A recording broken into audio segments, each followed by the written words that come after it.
안녕하세요. 찐테크TV입니다. 전 세계적으로 무려 3천만 명 이상 매일 접속하고 있는 게임 플랫폼 로블록스. 무슨 특이한 점을 가지고 있길래 이토록 많은 사람이 즐기고 있는 것일까요? 전 세계적일 뿐만 아니라 로블록스는 한국에서도 초등학생들 사이에서 유행을 크게 타고 있는 게임입니다. 더불어 투자자들 사이에서도 주목받고 있는 키워드인 메타버스에도 매우 잘 맞는 서비스를 제공하고 있는 기업이죠. 로블록스는 워낙 빠르게 성장해온 기업이지만 코로나19 팬데믹으로 인해 성장이 가속화된 기업입니다.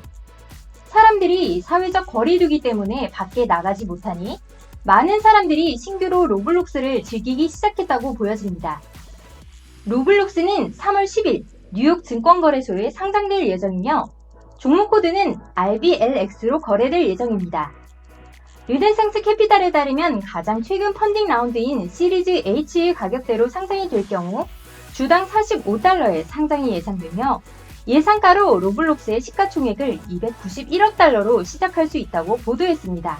직상장이라는 방법을 택했으며 직상장은 기업 공개 절차를 거치지 않은 간소화된 상장 방법으로 기존 주주들이 증권시장에서 주식을 쉽게 거래할 수 있도록 하기 위하여 사용되는 방법입니다. 그럼 로블록스에 대해 자세히 살펴보겠습니다. 먼저 로블록스는 게임이 아닌 게임 플랫폼입니다. 즉 로블록스가 게임을 직접 개발하고 있지 않다는 뜻이죠. 로블록스는 게임 개발자들을 위하여 게임 개발 환경 및 서버 운영을 대신 제공해주고 있습니다.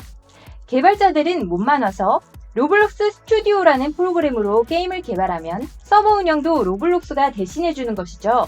가장 쉬운 예시로는 유튜브처럼 크리에이터들이 영상을 만들어서 플랫폼에 업로딩하면 유튜브가 알아서 고객들에게 노출을 시켜주는 시스템으로 이해하시면 편하겠네요. 현재로서 로블록스는 게임 플랫폼으로 인식이 되어 있으나 단순하게 게임 플랫폼으로 보기에는 어렵습니다. 실제로 로블록스는 플랫폼 내에 제작되어 있는 콘텐츠를 게임이 아닌 익스피리언스, 즉 경험이라고 부르고 있습니다.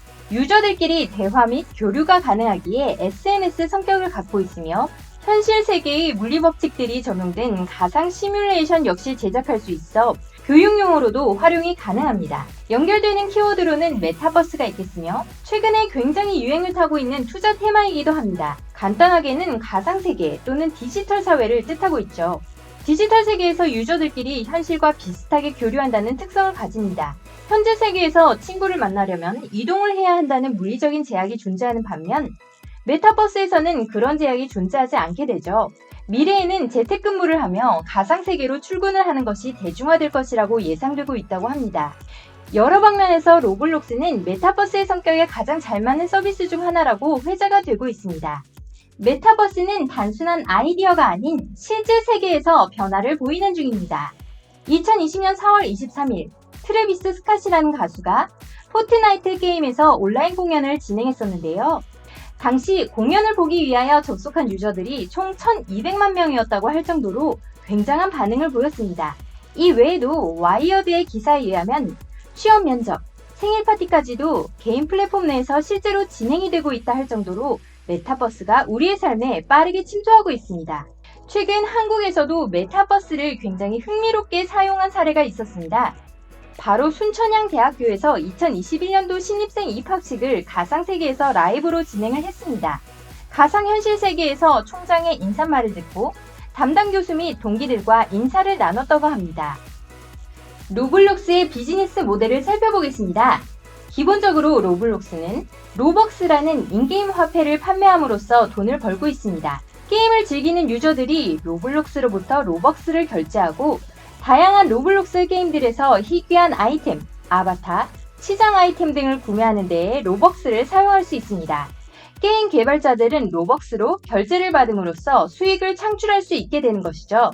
비즈니스 모델 자체는 영상을 올리고 광고료를 나눠받는 유튜브와 상당히 비슷하다고 생각이 됩니다. 로블록스를 즐기고 있는 유저들에 대하여 자세히 살펴보면 2020년도 12월 기준 약 3,710만 명이 180개의 국가에서 게임을 즐기기 위하여 매일 접속하고 있다고 합니다. 2020년도 9월 기준으로 유저당 하루 평균 접속 시간이 2.6시간이나 된다고 합니다. 연령별 고객 분포를 살펴보면 반 이상이 13세 이하라는 점도 살펴볼 수 있습니다. 또 북아메리카 지역과 유럽 지역에서 가장 많은 고객을 보유하고 있으며 한국을 포함한 아시아 지역으로도 빠르게 성장을 하고 있습니다. 로블록스에 콘텐츠를 만들고 있는 개발자들에 대한 이야기도 나눠볼게요. 개발자들은 게임 또는 경험을 개발하고 부분 유료화를 통하여 수익을 창출하고 있습니다. 현재 70만 명의 개발자들이 170개의 국가에서 활동하고 있다고 합니다. 1년간 1250명의 개발자는 $10,000, 한화 1100만원 이상을 벌었다고 할 정도로 생태계가 어느 정도 형성이 되고 있죠.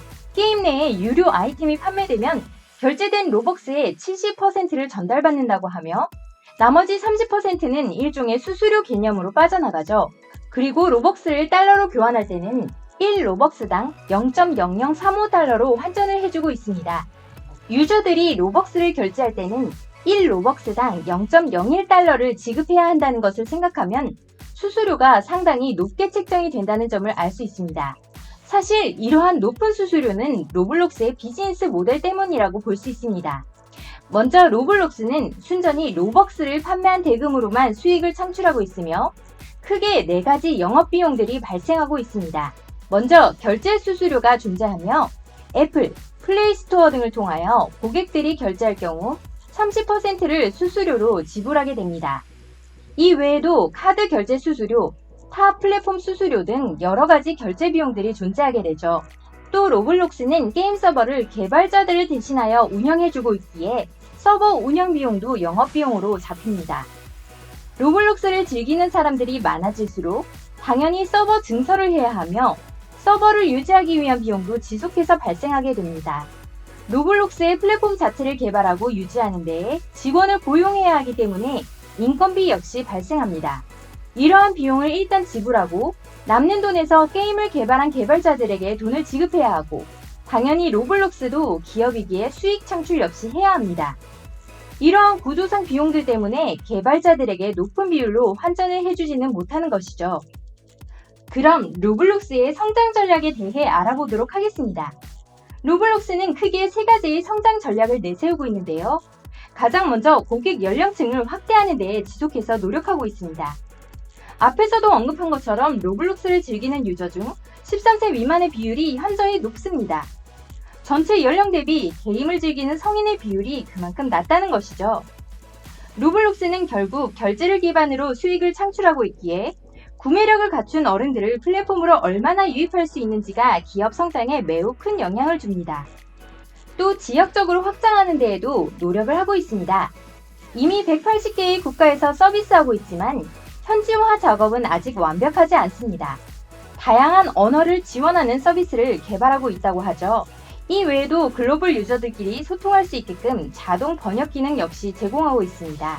수익화 방법의 다각화 역시 성장 전략 중 하나라고 내세우고 있습니다. 단순하게 로벅스 판매 말고도 다른 수익화 수단을 찾고 있죠. 최근에는 로블록스 프리미엄이라는 월구독 자동 충전 서비스를 추가했다고 합니다. 결제를 통한 수익화뿐만 아니라 브랜드들이 로블록스에서 마케팅 활동을 하게끔 유치하기 위하여 노력하고 있습니다.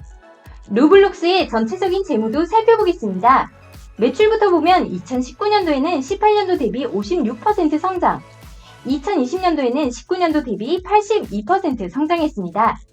2020년도에는 9억 2,400만 달러를 벌어들여 거의 연간 10억 달러, 한화로 1.1조 원을 버는 기업에 도달하게 되었죠. 2020년도 영업비용은 11억 9천만 달러였으며 2억 5,300만 달러의 손실로 아직은 회계상 적자를 보고 있는 기업입니다. 하지만 실제 현금의 반출만을 반영하는 영업 현금 흐름 관점에서는 2018년부터 지속해서 수익을 창출하던 기업입니다. 로블록스는 사실 회계적인 규칙 때문에 적자를 보고 있는 기업인데요. 고객들이 인게임 화폐인 로벅스를 구매할 경우 로블록스의 매출로 잡히지 않습니다. 로벅스를 구매한 만큼 플랫폼에 돈을 충전한 개념이기 때문에 플랫폼 내에서 로벅스를 소비하기 전까지는 매출로 인식이 되지 않습니다. 더불어 로벅스로 아이템을 구매해도 아이템을 소비하지 않는 이상 매출로 잡히지 않는다고 합니다. 따라서 현금 흐름표에 의하면 매출 이외에도 2020년도에 발생한 이연 매출은 9억 6,500만 달러이며 다른 말로는 미래의 추가적인 매출로 인식될 금액이 9억 6,500만 달러라는 것을 알 수 있습니다. 대차대조표를 살펴봐도 크게 문제가 되는 부분은 보이지 않습니다. 현금을 약 8억 9,300만 달러를 보유하고 있기에 영업을 하는 데에는 전혀 문제가 있어 보이지 않습니다. 더불어 이자가 발생하는 부채, 차입금은 없습니다. 마무리하며 로블록스의 특징적인 점들을 추가로 전달드리겠습니다. 기본적으로 코로나19 발병으로 급성장을 하긴 했으나 예전부터 동시 접속자 수는 매분기 꾸준하게 성장해왔습니다. 사회적 거리두기가 어느 정도 완화된 이후에도 꾸준한 성장세를 나타내고 있습니다. 로블록스의 게임들은 다양한 기기에서 같은 게임을 접속할 수 있다는 장점을 가집니다. 모바일 기기, 콘솔, 데스크탑, VR 기기까지에서도 로블록스의 콘텐츠들을 즐길 수 있습니다. 유저들이 콘텐츠를 개발하기 때문에 콘텐츠의 다양성 역시 엄청납니다. 현재 무려 2천만 개의 콘텐츠들이 제작되어 로블록스 플랫폼에서 즐길 수 있다고 하죠. 게임 영역에서는 이미 잘하고 있지만 메타버스 영역에서도 조명을 받는 만큼 미래의 성장이 기대되는 기업 중 하나입니다. 지금까지 찐테크TV였습니다. 여러분의 성공 투자를 기원합니다. 구독, 좋아요, 알림 설정까지 부탁드려요.